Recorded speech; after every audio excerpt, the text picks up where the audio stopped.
विवाह का मतलब होता है विशेष प्रकार का भार। अब तक आप स्वच्छंद थे, अब तक आप स्वतंत्र थे, अब तक आप जैसे चाहते सोते खाते पीते हंसते रहते थे, लेकिन अब नहीं। अब आपके जीवन में एक जिम्मेवारी प्रारंभ हो जाती। ये माताओं के लिए भी बात, एक विशेष प्रकार की जिम्मेवारी शुरू हो जाती है। क्यों विवाह के ऊपर इतने मजाक की बातें की जाती हैं, विवाह का नाम लेती हंसी उड़ा दी जाती है? क्यों भाई, अब तू स्वतंत्र नहीं है, अब तुम्हारी स्वतंत्रता गई, अब जितना जीना था अकेले तुम जी लिए हो, अब तुम किसी के अधीन ही रहोगे, अब तुम्हारी अधीनता प्रारंभ है। तो भगवान जो कि परब्रह्म है, अब वो अधीन हो गए हैं, अब वो गृहस्थाश्रम में आ गए हैं। लेकिन श्री रुक्मणी जी का स्वभाव ऐसा है कि ठाकुर जी को अधीनता का अनुभव ही नहीं होता। इसलिए श्रीमद् भागवत जी में प्रणय कलह का प्रसंग आता है। प्रणय कलह का मतलब क्या है? बहुत दिन हो गए शादी को, ठाकुर जी बोले यार ये हमसे लड़ती नहीं है, ये हमसे कभी कुछ कहती नहीं है, हम रात को विलंब से आते हैं, इसको कभी संकोच ही नहीं होता, हम इनके द्वारा बनी गई सामग्री की प्रशंसा नहीं करते, ये हमसे कभी लड़ती नहीं है। ठाकुर जी बोले आनंद नहीं आ रहा है, ऐसा कुछ हो कि लड़ाई हो, इसलिए प्रणय कलह का प्रसंग है भागवत जी में। भैया ने यहां भीतर वाले तो मत बोलो, धीमे। तो क्या बता रहा था मैं? हाँ, प्रणय कलह। एक दिन ठाकुर जी मन में सोच के आए, आज हम लड़ेंगे रुक्मणी से। लड़ती नहीं है कभी भी। रुक्मणी जी कई बार पीली पोशाक निकाल के रखती हैं कि स्नान के बाद आप पीले वस्त्र पहनना। तो ठाकुर जी देखते हैं तो फिर सोचते हैं लड़ेगी अगर मैं नीले पहनूं तो नीले पहन लेते हैं। लेकिन रुक्मणी जी कुछ नहीं, अरे आप तो बहुत सुंदर लग रहे हैं, मैंने तो पीले निकाले लेकिन आप नीले में और ज्यादा अच्छे लग रहे हैं। ठाकुर जी बोले ये भी कोई बात है, हमने तो इसलिए पहने कि हमसे लड़े, ये लड़ती नहीं है। रुक्मणी जी पूछती हैं आज प्रसाद में क्या पाएंगे आप? तो ठाकुर जी बोलते हैं आज हम ये पाएंगे, ये पाएंगे, ये पाएंगे, बनाओ। अब इच्छा तो वही पाने की है, लेकिन ठाकुर जी के सामने जैसे थाली आती है ठाकुर जी कहते हैं नहीं ये पाने की इच्छा नहीं, कुछ और लेके आओ। तो रुक्मणी जी वो लेके आ जाती हैं, तो वो भी मना, नहीं ये भी नहीं, कुछ और लेके आओ, केवल इसलिए कि लड़े हमसे। लेकिन रुक्मणी जी ऐसे स्वभाव की हैं, वो लड़ती ही नहीं है ठाकुर जी से। कभी कभी ठाकुर जी की इच्छा होती है हम इनके चरण वंदन कर लें, ये बिल्कुल नहीं लड़ती हमसे। तो वस्त्रों में विपरीतता करके देख ली, भोजन में विपरीतता करके देख ली, कई बार कोई भाव रखा जाता पारिवारिक, उसमें रुक्मणी जी कहती ऐसा करना चाहिए, तो ठाकुर जी कटाक्ष करते नहीं नहीं आप क्या जानती हो, आपका विषय नहीं है, हम बता रहे हैं ऐसा होना नहीं, आप तो स्वामी हैं, आप जो कहेंगे वो स्वीकार है। ठाकुर जी कहते हैं भाई ये कैसी देवी आ गई हमारे घर, लड़ती नहीं है। आज ठाकुर जी मन में सोच के गए अगर आज हमने इससे लड़ाई नहीं करी तो हमारा नाम भी कृष्ण नहीं, आज हम लड़ेंगे। और ठाकुर जी कक्ष में गए और जाकर के झूला पर जैसे ही बैठे, रुक्मणी जी पंखा जल रही थी और ठाकुर जी ऐसा प्रसंग छेड़ते हैं जिससे रुक्मणी जी के हृदय में थोड़ी सी वेदना हो। ठाकुर जी कहते हैं तुमने हमसे ब्याह क्यों किया? आपका हमसे ब्याह करने का कारण क्या है? रुक्मणी जी बोले बहुत जल्दी नहीं पूछ रहे हैं आप, आपके पुत्र का भी जन्म हो गया, पुत्र का ब्याह भी हो गया, पुत्र का पुत्र भी हो गया, उसका भी ब्याह हो गया, अब पूछ रहे हो आप? नाती का भी ब्याह हो चुका है आपके, और आज आप हमसे पूछ रहे हो कि हमने ब्याह क्यों किया? बहुत जल्दी नहीं पूछ लिया? ठाकुर जी ने नहीं नहीं हमें बताइए आपने हमसे ब्याह क्यों किया? अब रुक्मणी जी कुछ बोले नहीं, वो तो खड़ी खड़ी वो तो जानती हैं कि इनके मन में क्या चल रहा है, ये लड़ना चाहते हैं, हमको लड़ना नहीं है इनसे। ठाकुर जी बोले अच्छा मैं बताऊं तुमने हमसे ब्याह क्यों किया? बोले बताइए। बोले क्योंकि तुमने संतों से मेरे बारे में बहुत प्रशंसा सुनी, तुमने पत्र में भी लिखा था ना, श्रुत्वा गुणान भुवन सुंदर शृण्वताम ते, आपके बड़े गुणानुवाद मैंने सुने हैं। तुम संतों की बातों में आ गए, जिनके खुद के घर का ठिकाना नहीं, जिनका खुद का गृहस्थाश्रम नहीं, जिनको अपने पेट पूजा के अलावा दूसरों की कोई चिंता नहीं, ऐसे संतों की बातों में आके तुमने हमसे ब्याह कर लिया। आप कहोगी हमने तो इसलिए ब्याह कर लिया कि आप सुंदर हैं। काय बात की सुंदर? हमारे शत्रुओं कभी हमारा नाम सुना है? कालिया कह के बुलाते हैं हमको, कालिया कहते हैं, श्याम कहते हैं। हमारा नाम ही कृष्ण रख दिया गर्गाचार्य जी ने। कृष्ण का मतलब काला। काय मत की सुंदरता। अरे भाई, कई बार घर का बालक इतना सुंदर नहीं होता, पर बड़े लोगों को वो बहुत अच्छा लगता है। अरे मेरो राज दुलारो, कितना बढ़िया लग रहा है। कैसा भी हो, लेकिन घर के बड़े लोगों को अच्छा ही लगता है। तो कई बार घर के बड़े लोगों को भी अच्छा लगता है। ऐसी तुमने जबरदस्ती, एक प्रकार से हमको कभी कभी ऐसा लगता है तुमने हम पे कृपा की है कि चलो ये तो सुंदर नहीं, हम सुंदर इनके पास चली जाएं तो जीवन भर ये तो रहेगा, पत्नी तो सुंदर है। रुक्मणी जी मंद मंद मुस्कुरा रही, क्योंकि इन बातों का कोई तत्व नहीं है। रुक्मणी जी जानती हैं आप सुंदर। त्रिभुवन कमनम तमाल वर्णम। अरे आपने अपना वर्ण श्याम करके पृथ्वी पर कृपा की है। कहीं आप गौर वर्ण के हो गए होते तो आदमी देख करके प्राण त्याग देता आपको, इतने सुंदर लगते आप श्याम वर्ण के बन के इसलिए आए हो ताकि संसार के लोग आपकी सुंदरता को सह सकें। रुक्मणी जी इसलिए हंस रही हैं। ठाकुर जी ने अनेक बातें की और अंत में ठाकुर जी क्या कहते हैं? रुक्मणी सुनो, हमने सुना था कि तुम्हारी सगाई हो चुकी थी पहले।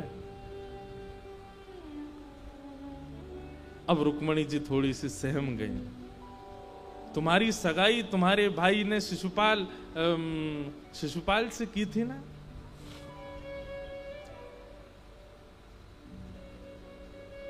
क्या कमी थी शिशुपाल में? रूपवान, गुणवान, धनवान, संपत्तिवान, सब कुछ तो था। उसके साथ विवाह कर लेती, कितनी अच्छी लगती तुम। वो भी गोरा, तुम भी गोरी, वो भी सहज, तुम भी सहज, सब कुछ बिल्कुल मतलब अनुकूल था तुम्हारे लिए। हमें ऐसा लगता है कि तुमने जबरदस्ती हमसे ब्याह कर लिया, इसलिए शिशुपाल अभी तक क्वारा बैठा है। हमने शिशुपाल को बुला लिया है द्वारिका। हम तुम्हारे मन की जान गए हैं और अब हम शिशुपाल से बात करके तुम्हारा विवाह करा देंगे उससे। जब इस हद पर ठाकुर जी पहुंच गए कि ये कहने लगे कि हम तुम्हारा ब्याह करा देंगे शिशुपाल से, ये बात सुनकर के रुक्मणी जी को क्रोध तो नहीं आया, पर वो सह ना पाई और मूर्छित होकर गिर पड़ी, वहीं बेहोश हो गए। ठाकुर जी को जैसे ही होश आया, पीछे मुड़ करके देखा तो रुक्मणी जी मूर्छित पड़ी थी।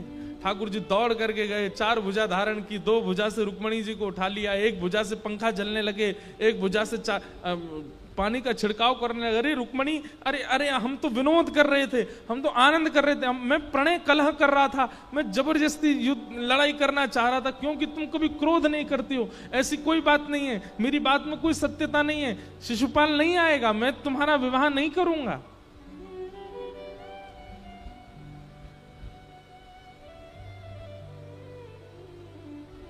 रुक्मणी जी को होश आया, और जब रुक्मणी जी को होश आया, ठाकुर जी ने रुक्मणी जी के नेत्रों में देखा तो अश्रु प्रवाह, और हाथ पकड़ लिया ठाकुर जी का, और हाथ पकड़ के रुक्मणी जी कहती हैं, स्वामी आप कुछ भी कहिए, मुझे सब स्वीकार है, लेकिन आप अपने से कभी दूर जाने की चर्चा भी मत कीजिएगा मुझसे। जो स्थिति ब्रजवासियों की हुई, जो स्थिति ब्रज की गोपियों की हुई, जो स्थिति किशोरी जी की और सब ब्रज वनिताओं की हुई है, उस स्थिति को हम सहन नहीं कर पाएंगे। आपसे कृपा करके निवेदन है, जीवन भर आप चाहे जो कह लीजिएगा, लेकिन मैं आपसे दूर हो जाऊं, ये बात आप कभी मत कहिएगा, क्योंकि क्रोध तो मुझे नहीं आएगा, लेकिन आज तो मूर्छा हुई है, कल को अगर ये बात कही तो प्राण चले जाएंगे। आप बस ये चर्चा मत करना। ठाकुर जी ने रुक्मणी जी के हृदय से अपने हस्त कमल को लगा लिया और प्रेम भाव से श्री रुक्मणी जी को स्वीकार किया। ऐसे भगवान का गृहस्थ आश्रम है। कितनी अनुकूल हैं रुक्मणी जी, बिल्कुल नहीं लड़ती, बिल्कुल नहीं झगड़ती ठाकुर जी से, सब अनुकूल। लेकिन ये बहुत दिन तक चलने वाला नहीं था। तभी ठाकुर जी का दूसरा विवाह हुआ जामवती के साथ, और जामवती के बाद तीसरा विवाह हुआ ठाकुर जी का सत्यभामा के साथ। और जो सत्यभामा है ये थोड़ी सी शासन करने वाली, इनके मारे ठाकुर जी चुप ही रहते हैं, कुछ नहीं कहते, क्योंकि इनके आगे किसी की नहीं चलती है पूरे द्वारिका में। सत्यभामा को अपने रूप का बहुत अभिमान है, और सत्यभामा को इस बात का भी अभिमान है कि श्री कृष्ण मेरी ही सुनते हैं, मेरे अलावा किसी की नहीं सुनते, भले ही कितनी पत्नियां हो इनकी। पर अगर सत्यभामा कह दे कि आप इधर बैठ जाइए तो ठाकुर जी उधर ही जाके बैठते हैं, ऐसा शासन करती है। लेकिन शासन से ठाकुर जी को दिक्कत नहीं है। ठाकुर जी के मन में भाव आता है कि इसको कभी कभी अभिमान हो जाता है, उस अभिमान को कैसे नष्ट किया जाए। सत्यभामा को अपने रूप का बहुत अभिमान है कि मैं सबसे सुंदर हूं। लेकिन एक बात बताएं बंधुओं, चाहे भाई लोग हों चाहे हमारी बहनें हों, सुंदरता मुख पे नहीं होती, सुंदरता त्वचा पे नहीं होती, सुंदरता आंखों में नहीं होती, सुंदरता नाक में, होठों पर या बालों में नहीं होती, सुंदरता स्वभाव में होती है। कोई व्यक्ति रूप का बहुत सुंदर है लेकिन स्वभाव का अच्छा नहीं है ना, उसको आप ज्यादा दिन तक स्वीकार नहीं कर पाओगे। बुरा नहीं मानिएगा, पूरे भारत में सुंदरता का प्रदर्शन करने वाले सबसे ज्यादा लोग बंबई में हैं। किन की तरफ मेरा संकेत है सब जानते हैं, लेकिन वो स्वभाव के अच्छे नहीं है, उनका स्वभाव मधुर नहीं है, उनकी विचारधाराएं अच्छी नहीं है, उनकी बोली चाली और व्यवहार अच्छा नहीं है। ऐसी सुंदरता किस काम की?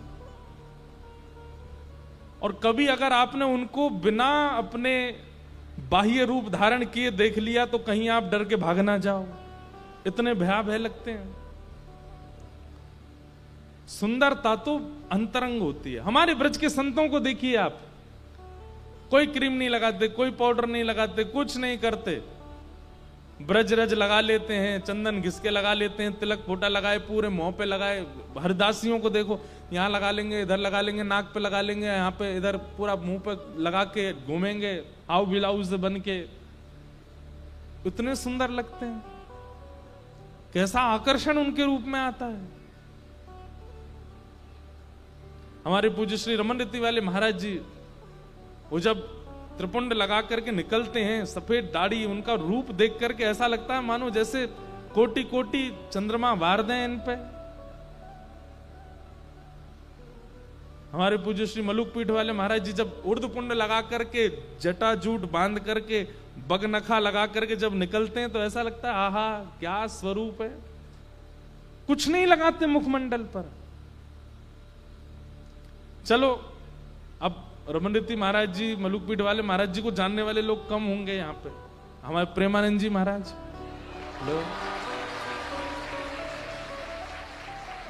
ललाट पर 12 अंगुल का चंदन लगाते हैं। शास्त्रीय नियम है 12 अंगुल, 12 उंगली का चंदन होना चाहिए माथे पर।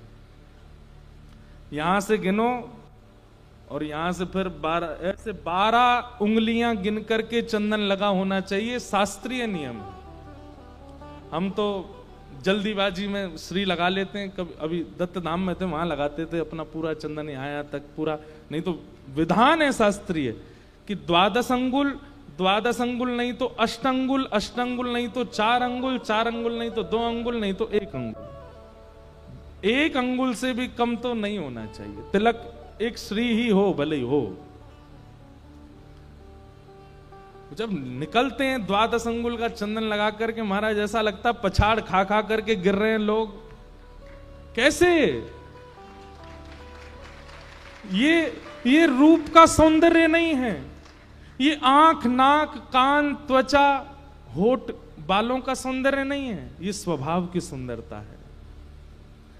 मुख की सुंदरता कुछ दिन आकर्षित कर सकती है, पर स्वभाव की सुंदरता स्वप्न में भी दिखेगी, चलते फिरते भी दिखेगी, चिंतन में भी रहेगी। स्वभाव की सुंदरता सबसे सुंदर। और कहीं ना कहीं ठाकुर जी के मन में आज, अब देखो ये सब लीलाएं ठाकुर जी हमको ज्ञान दिलाने के लिए ही करते हैं, वास्तविकता नहीं है। सत्यभामा को जो अभिमान होता है सुंदरता का, वो है नहीं, पर हम आप सब सतर्क रहें इसलिए ठाकुर जी लीला में करवाते हैं कि तुम अभिमान करो। सत्यभामा को अभिमान रहता है अपने रूप का कि मैं बहुत सुंदर हूं, लेकिन ठाकुर जी के नेत्रों की पूछो तो वो किशोरी जी का चिंतन करते हैं। वो तो क्यों? क्योंकि स्वरूप का सौंदर्य नहीं है। हमारे श्री हित ध्रुवदास जी गाते हैं,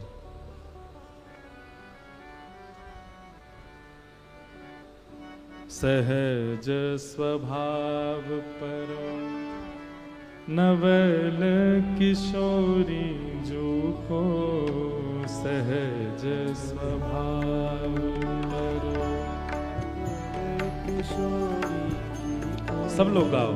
सहज स्वभाव पर नवल किशोरी जो को, सहज स्वभाव पर नवल किशोरी। देखो जिनको सुंदरता लगती है ना, इसे कहते हैं सुंदरता। ये है सुंदरता का श्रृंगार। देख लीजिए, सुन लीजिए। सहज स्वभाव पर नवल किशोरी जो को, सहज स्वभाव पर नवल किशोरी जो को। मृदुता दयालुता कृपालुता की राशि है। मृदुता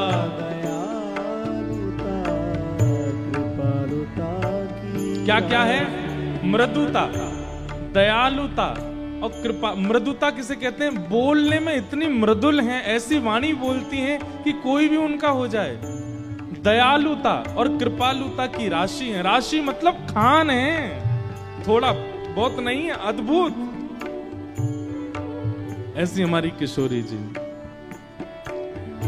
न कहूं न रिस कहूं, भूले हूं ना होत सखी। न कहूं ना रिस कहूं,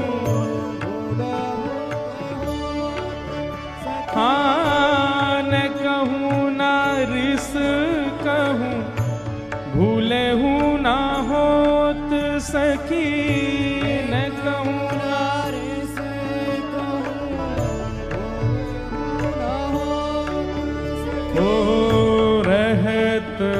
प्रसन्न सदा ही मुख हासे हैं।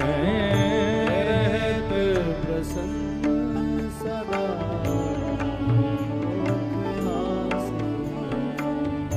ऐसी सुकुमारी प्यारे लालजू की प्राण प्यारी। ऐसी सुकुमारी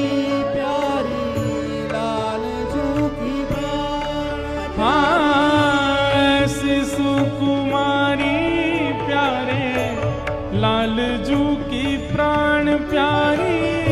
ऐसी सुकुमारी प्यारी लालजू की प्राण प्यारी। धन्य धन्य धन्य ते तिनके उपासी हैं। धन्य धन्य धन्य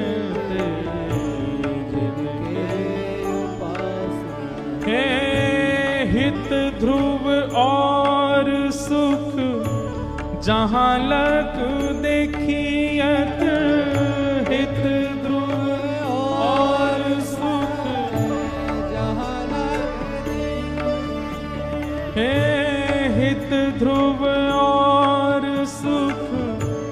जहां लगी देखी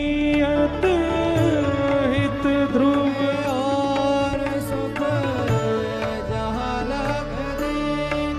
हो सुनियत जहां लगी सब दुख पासे हैं। सुनियत जहां लगी सब दुख पासे हैं। हो सहज स्वभाव पर नवल किशोरी जो को सहज स्वभाव पर नवल किशोरी ओ मृदुता दयालुता कृपालुता की राशि। मृदुता दयालुता कृपालुता की राशि। किशोरी जी बहुत बोरी है हमारी। एक बार नौका विहार कर रही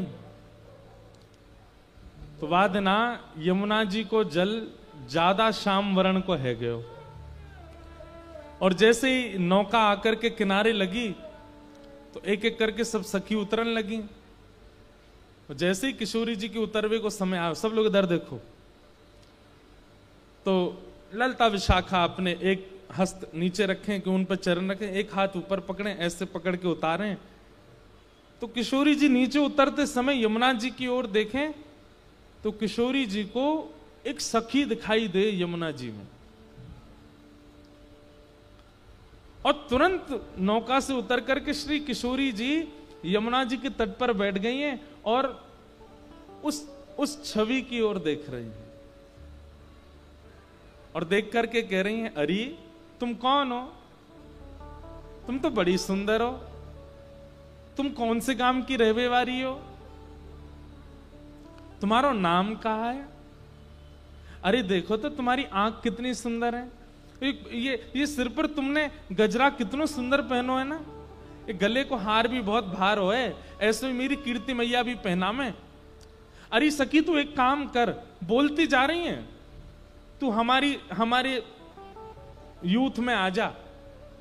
ये ललता विशाखा बहुत सुंदर श्रृंगार करेंगी, ये मेरो श्रृंगार करें, तेरो श्रृंगार करेंगी, तो ते बतियामेंगी, तेरे संग भोजन करेंगी, तेरे संग डोलेंगी। अरे तू शर्म काहे को कर रही है? कछु बोल क्यों ना रही?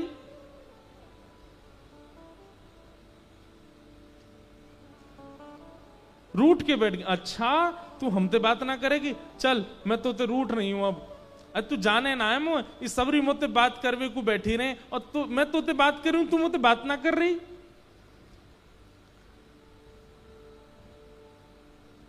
रुक जा, अब ही जाऊं, श्याम सुंदर ते तेरी शिकायत करके आऊं, तू बोलेगी ना? और किशोरी जी गई ठाकुर जी से जाके बोली, श्याम सुंदर मैंने आज एक सखी देखी। ठाकुर जी बोले अच्छा, तो फिर बोले देख ये सब मोते बात करें, ललता विशाखा ये सब मेरे संग रहे और वो ऐसी इतरा रही मेरे आगे, इतनी सुंदर है, इतनी सुकुमारी है, ऐसे वाक्य नयन है, ऐसी वाक्य नाक है, ऐसा सब स्वरूप है, लेकिन देख वो आ ना रही है मेरे पास। मैंने खूब कह ली तेरो श्रृंगार करेंगे तो भोजन करावेंगे तो संग डोलेंगे, लेकिन बताई ना रही कछु। ठाकुर जी बोले ऐसी कौन सी आ गई जो आपके बोलवे पे बोल नहीं रही है?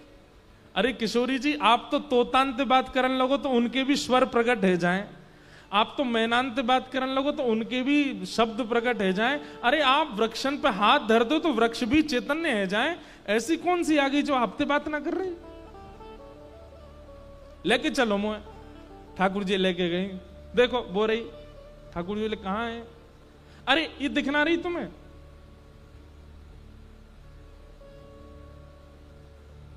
ठाकुर जी हंस करके प्रेमाश्रु नेत्रों में भर लाते हैं और किशोरी जी के चरणों में प्रणाम करके कहते हैं आप कितनी भोरी हो, ये आप ही तो हो, आप अपने प्रतिबिंब से ही तो बात कर रही हो, ये कोई और सखी नहीं है श्री जी, ये आपको ही प्रतिबिंब है, आप स्वयं को ही सुंदर कह रही हो, स्वयं की नासिका पे रीझ रही हो, स्वयं की आंखन पे रीझ रही हो, स्वयं के श्रृंगार को ही वर्णन कर रही हो।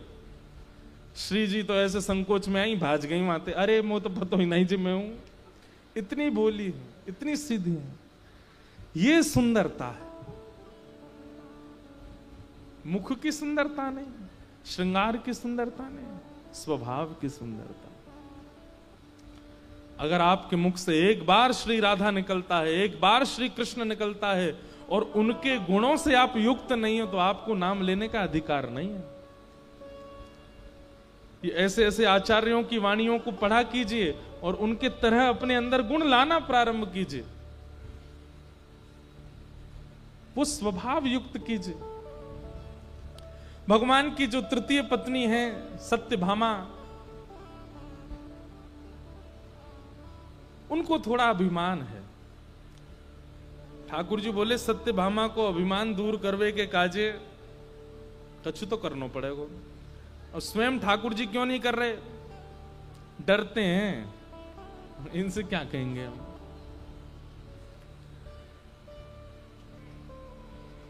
और मान का हनन जो करे उन्हीं का नाम है हनुमान। जो मान का हनन करे, हनुमान शब्द का अर्थ ही है ये, जिनकी सन्निधि में जाकर के अगर मान का हनन ना होता हो तो वो हनुमान नहीं। ठाकुर जी ने स्मरण किया, हनुमान जी महाराज जल्दी पधारो। हनुमान जी महाराज द्वारिका आए। ठाकुर जी ने जाकर के, इधर देखो इधर देखो, ठाकुर जी ने जाकर के अपनी सब पटरानियों को बुलाया और पटरानियों से कहा भैया देखो आज हमारे यहाँ एक अतिथि आ रहे हैं। सब पटरानी बोली कौन आ रहे हैं? बोले साक्षात श्री अनंत बलवंत हनुमान जी महाराज। हनुमान जी का नाम सुनते सब प्रसन्न हो, बोले ये तो त्रेता युग में आपके राम अवतार में थे, द्वापर में भी बोले वो तो चिरंजीवी हैं, चारों युग प्रताप तुम्हारा, चारों युगों में रहते हैं। बोले हमारी इच्छा है कि एक बार हम, ये भागवत जी की कथा नहीं है, ये अन्य भावों से कथा आती है। तो भगवान ने हनुमान बोले हमने हनुमान जी को बुलाया है कि आओ हमारी द्वारिका में दर्शन कर जाओ। तो रुक्मणी आदि बोली हम पकवान बनाए, हम लड्डू बनाए, हमने सुनी उनको प्रसाद का बड़ा अभ्यास है।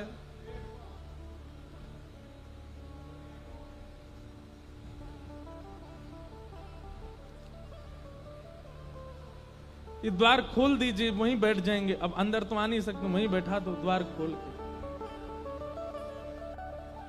इधर देखो, क्या बता रहा था मैं? हाँ, तो ठाकुर जी बोले वो सब तो ठीक है, लेकिन हनुमान जी का एक स्वभाव है। बोले क्या? वो हमको अकेले प्रणाम नहीं करते, तो बोले साथ में सीता जी होनी चाहिए तभी प्रणाम करते हैं।